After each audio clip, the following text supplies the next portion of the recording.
we need a wall to hit, right? So being that we have it here, if this track I'm playing is lower than this, there's nowhere for me to go. So that's why they came up with the idea of the gain knobs here, where I can sit here and increase the volume, right? Right underneath that is your 3-band EQ, which what's really special about the 3-band EQ here is it's a complete kill, which means if I go like this, I don't hear anything. And I can turn this up all the way, I don't hear anything. Nobody else, no other company's mixers do that. I mean nobody. Trust me, you know. But yeah. Oh, see, I got the main all the way up. I almost killed somebody's eardrums right now. But basically, complete kill. And to answer your question about the bass, I can mess with the bass here, or I can mess with the filter, or I can mess with this filter. You know what I mean? Because right now, low pass and high pass filter as well. I just have to tweak it with this knob here, or the time here, or the depth here. You know? Now, other, like I was saying, everything's right down the middle. I have 5 cues for this side and 5 cues for this side. This is your mix section, which means this is your mains, your session in and session out. What that means is, like, say I might want to feed this to like my Pro Tools, my recording computer, right? So I can record at the same time as I'm playing for my crowd. I want to send it to the engineer so he can record what I'm doing live. The session in, I might have somebody else with another turntable set up like this, but there isn't any channels on the mixing board where this is plugged into, so I can daisy chain that into this mixer, and this is his volume here. Now the booth is very important. Booth is a monitor.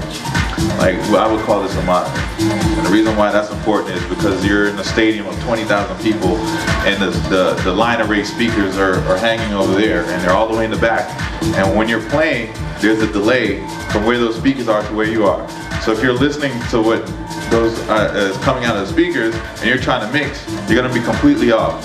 So you need a monitor that's sitting right next to you, so that you'll listen to that to mix instead of what's coming out of the speakers back there, because there's a delay. A lot of people, a lot of mixers usually didn't have that feature. Nowadays, it's kind of important, so they do have it. But say for instance, you don't have a monitor. Have no fear. You can actually monitor everything in the headphones by going from Q to main. Main is basically what's coming out of the speakers, what you hear it in the headphones as well. So if I do a split cue, I'm hearing what's coming out of the speakers in my headphones, and I'm also hearing whatever I select in my cue. And it's kind of a bailout way if you don't have a booth.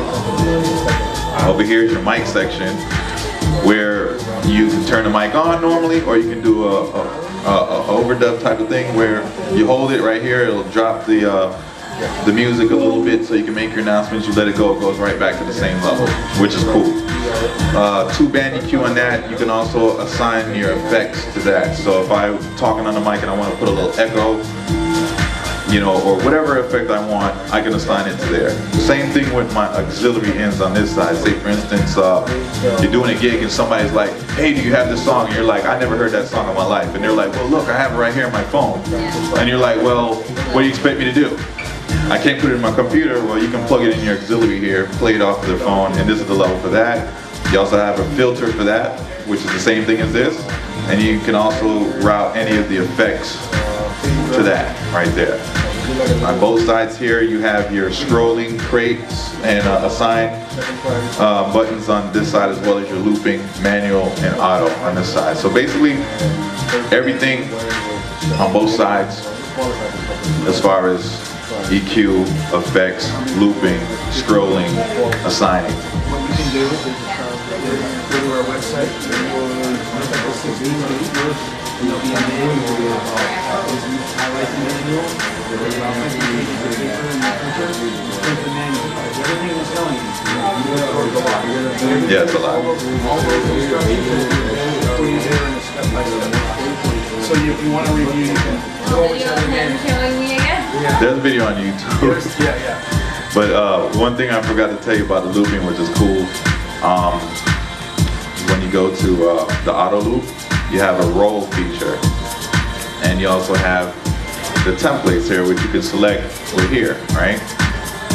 So what's cool about that is when you go really short, then you have those glitch type effects, and it stays on beat. So it'll loop it, but you don't lose your place once you release it. So if somebody's dancing to that, it's just a cool effect, and once you release it, they're not gonna be like, whoa, what happened? What'd you do? So then you can start doing stuff like this.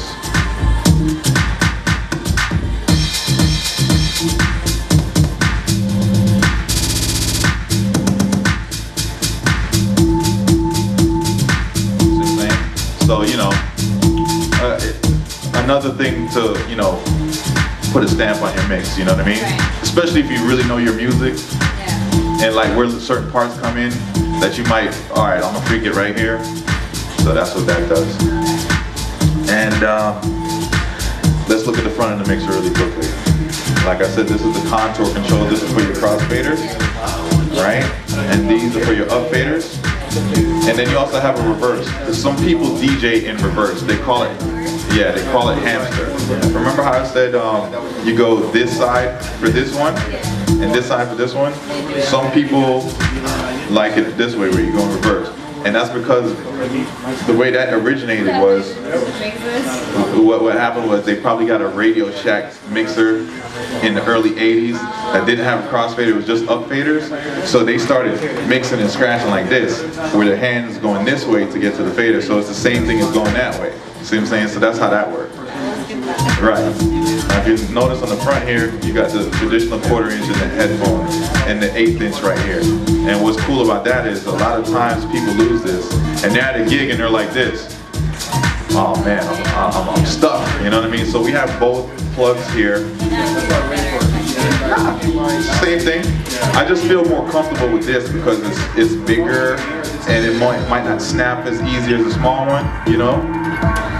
But and it also snaps in really snug. Yeah. Then on the back, pretty much balanced outputs, which basically means you can get these cables anywhere. You go to Best Buy, you can get mic cables, and that's what this is. This is a mic cable going from the mixer to the speaker, and it's balanced. And 2 USBs, all your standard inputs and outputs on this thing here. Same thing on this mixer, except there's 4 channels.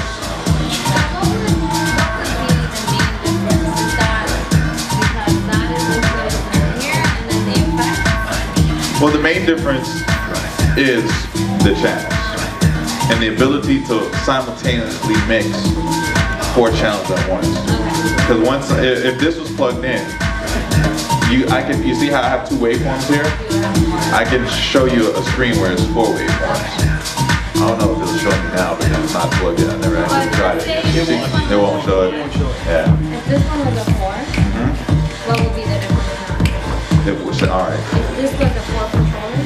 4 channel? Yeah, 4 channel. What would be the difference between this one and that? Nothing. But they don't make that one in the 4 channel. That's why this is a 62 and this is a 68. Okay. Yeah, totally different. It's basically the same, except that the layout is a little bit different because this is a wider mixer. Yeah. This is typically for a club install. And on the 68, Yeah. Yeah. You'll have 4. Right. But all my friends are always saying Right, because not a lot of people have this mixer. You know what I mean? You know, the serious DJ is gonna invest in this mixer, you know? By any means, this grain stuff is not cheap, and the reason why it's not cheap is because it's quality equipment. It's not made in China, Thailand, Taiwan. It's made in Seattle. No, Washington. Yeah, just north of Seattle. Just north of Seattle. United States. They came up with the concept of everything. They own their patents and they manufacture it there. And like I said, when you call there, you talk to those guys who actually work on the mixers themselves, not a call center or anything like that. You know what I mean? I know how that is. Yeah. So that's where it lies here. And the type of components that's in here. I used to work for another manufacturer, and the type of circuit boards that they use in here is totally different than what other manufacturers use. Like for instance, I forgot the term, but it's the type of circuit boards where if liquid gets in there, it starts to bubble up and it's gonna break. Here, if you look on their website, they have a video. Is that video still up? Where they take the fader out? Yeah. Okay, they have a mixer, an earlier version of one of our mixers, and they take the fader out. Music is playing and they're cross-fading back and forth so you can hear the music playing, right? They put it in a cup, they pour Coke in it, and they're moving it, no problem. Yeah, and yeah, you should check that out. It's kind of proud of that one over there. So, but I think yeah.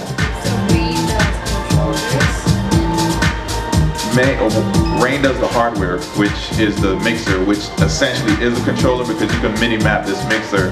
It comes with the ASIO drivers and what else? Core audio, okay? And what that means is those drivers allow you to use this hardware with other people's software. Because most, especially with Macs and stuff like that, everything is core audio, and with PC is ASIO drivers. You say you have a... Okay. Right. So basically, this is a MIDI controller, but ultimately it's a 20-channel sound card. It's a professional DJ mixer, and it also has the Serato hardware built in. Okay, so when you buy this, you get the software. Oh yeah, you buy any of the hardware, it comes with the software. Exactly. Now, my main question when I came to this was, what's the difference between Traktor and Serato? Because I'm gonna let Mike handle that one. What's the main difference between Traktor and Serato? So I hear my producer DJ friends say go to Traktor, and then my traditional DJ friends say go to Serato. So now I'm in between both worlds. Well, they're both great software programs. What most DJs recognize in our product, the primary difference is the ease of use. Yeah, you just key on it. So when you open our product and you see the decks and you see the way this operates, the visualization, the way the frequencies work, understanding that every time that thing is turning, this thing is actually diminishing, so it's showing you the position of the track. When you start to learn the key features of Serato, you're